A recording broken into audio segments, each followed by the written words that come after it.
नमस्कार दोस्तों। आज की कहानी एक ऐसे हादसे की है जो सबको झटका देके रख दी है। आर्चिकर मेडिकल कॉलेज, जो अपने बेहतरीन मेडिकल एजुकेशन के लिए जाना जाता है, वहाँ ऐसे हादसों का होना किसी ने सोचा भी नहीं होगा। ये कहानी है 9 अगस्त 2024 की, जहाँ एक स्टूडेंट की ज़िंदगी ख़त्म कर दी गई, और वो भी बहुत ही बेरहमी से। Resident doctors of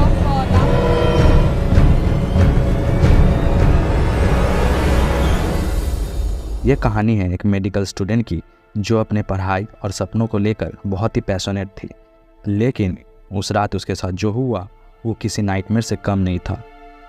रात के अंधेरे में कॉलेज कैंपस के एक सुनसान कोने में उस बेचारी लड़की के साथ जो हिमाकत की गई, वो ना सिर्फ उसकी ज़िंदगी ले गई बल्कि हमारे सोसाइटी को भी एक बड़ा सवाल दे गई। go anywhere, even if there was some kind of emergency, we couldn't leave our homes. We had to stay inside because of this insecurity, this fear of men outside who could potentially harm us. दिन था 9 अगस्त 2024। एक second year PG student Shweta, मैंने यहाँ नाम change किया है so confuse नहीं होना। तो श्वेता हर दिन की तरह अपनी नाइट ड्यूटी पे थी। उसकी ड्यूटी उस दिन 36 घंटे की थी। करीबन रात के 11 बजे श्वेता के घर से कॉल आता है, जो कि रोज़ ही आता था। ये कॉल उसकी माँ की थी। उसकी माँ उनसे हाल चाल पूछती है, खाना खाया नहीं खाया। जैसे हर माँ अपने बच्चों से पूछती है वैसे ही पूछी और फ़ोन काट दी। फ़ोन कट होने के बाद श्वेता हॉस्पिटल के राउंड पे निकलती है पेशेंट के मॉनिटरिंग के लिए। सब कुछ ख़त्म होते होते काफ़ी रात हो जाती है। लगभग 2:30 बजे श्वेता कैंटीन आती है खाना खाने के लिए, जहाँ वो खाना खाती है अपने कुछ कलीग्स के साथ। खाना खाते खाते वो नीरज चोपड़ा का जैवलिन थ्रो भी देखती है। खाना खाने के बाद करीबन 3 बजे वो रेस्ट करने के लिए कॉलेज के ही एक सेमिनार हॉल पे जाती है, जो कि 2nd फ्लोर पे था। यूजुअली डॉक्टर को रेस्ट करने के लिए एक रूम दिया जाता है हॉस्पिटल में, लेकिन उस दिन रूम्स अवेलेबल नहीं थे, तो वो सेमिनार हॉल में जाके सो जाती है। जब श्वेता सेमिनार हॉल में जा रही होती है, तब उससे एक सिविल वॉलंटियर संजय रॉय की नज़र उस पर पड़ती है।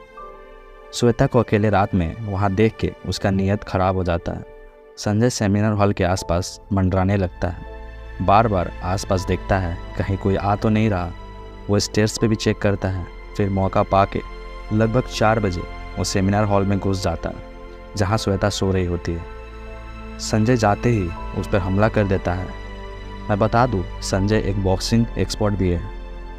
उसके हमले से उसकी नींद भी टूट जाती है। उसको समझ नहीं आता है उसके साथ क्या हो रहा था। संजय उसको गुस्सा मारता है, जिसके वजह से चश्मे का ग्लास टूट के उसकी आंखों में घुस जाती है। संजय उसको बहुत ही बेरहमी से मारता है। जब श्वेता चिल्लाती है तब उसका मुंह दबाकर बंद कर देता है।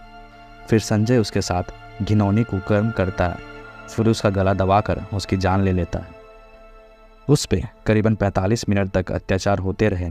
सोचिए कितना दर्द से गुजरना पड़ रहा होगा उसे। फिर अगली सुबह करीबन 7:30 बजे उसी कॉलेज का एक स्टूडेंट सेमिनार हॉल में आता है, और वहाँ जो दृश्य वो देखता है देख के सुन पड़ जाता है। पुलिस आती है मौके पे और जांच शुरू करती है। श्वेता की बॉडी पे कोई कपड़े नहीं थे, बहुत सारे इंजरीज के निशान थे। आँख, नाक, मुँह से खून निकल रहे थे, और श्वेता के बॉडी के पास ही एक ब्लूटूथ डिवाइस भी पड़ा था। जब श्वेता के पेरेंट्स को ये बात पता लगी, तब वो लोग टूट से जाते हैं। पहले उनको बताया जाता है कि श्वेता ने सुसाइड किया है। श्वेता की बॉडी उनके पेरेंट्स को 3 घंटे के बाद ही देखने को मिलता है। सारे मिलके केस दबाने की भरपूर कोशिश करते हैं, ये बताकर कि ये सुसाइड है। तब तक ये बात बाहर निकल जाती है और प्रोटेस्ट शुरू हो जाती है। जब पोस्टमार्टम का रिपोर्ट आता है तब सब सुन पड़ जाते हैं। उसके बॉडी पे 20 से भी अधिक इंजरीज के मार्क्स थे। उसके वजाइना से भी ब्लड आ रहा था।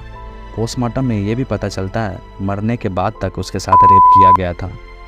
जब स्पर्म एनालिसिस होता है तब पता चलता है 3 से 4 लोग का स्पर्म उसके अंदर पाया गया है। अब ये gang rape plus murder case बन गया था।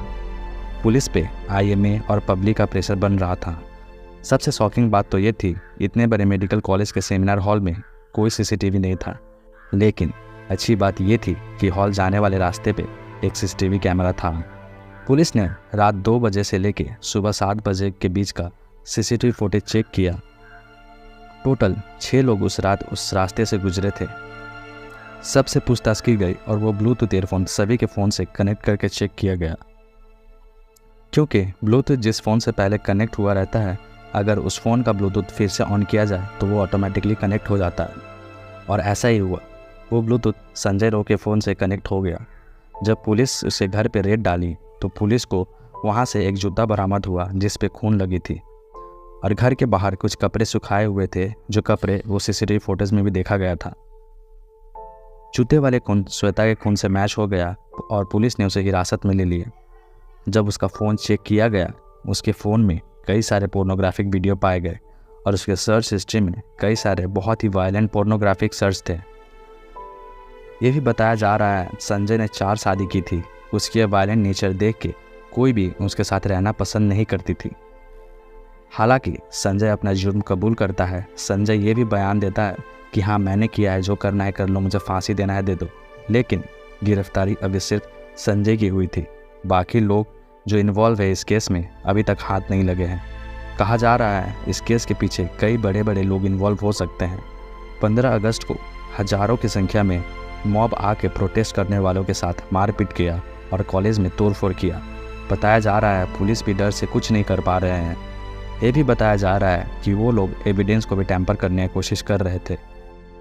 एक एक करके या कुछ करके लोग आए और सब लोगों ने तोड़ फोड़ करके अंदर घुसना स्टार्ट किया। उससे पहले ही हम लोगों ने, जो हम लोग की फीमेल जो पूरी टीम थी और जो पूरी रैली थी, उनको हम लोगों ने दूसरी जगह जाने के लिए बोल दिया था। और उनके जाने के तुरंत बाद ही यहाँ पे सारे जितना भी ये बैरिकेड लगे ये सब तोड़ के वो लोग अंदर घुस गए। जिस देश में जान बचाने वालों की ही जान सेफ नहीं है तो बाकियों का जान कैसे बचेंगे। तो दोस्तों, ये थी कहानी आरजीकर मेडिकल कॉलेज की। अगर वीडियो इन्फॉर्मेटिव लगी हो तो वीडियो को लाइक कीजिए और चैनल को सब्सक्राइब कीजिए और इंतज़ार कीजिए एक नए एपिसोड की। तब तक के लिए सुरक्षित रहिए और सपोर्ट कीजिए प्रोटेस्ट करने वालों की। धन्यवाद।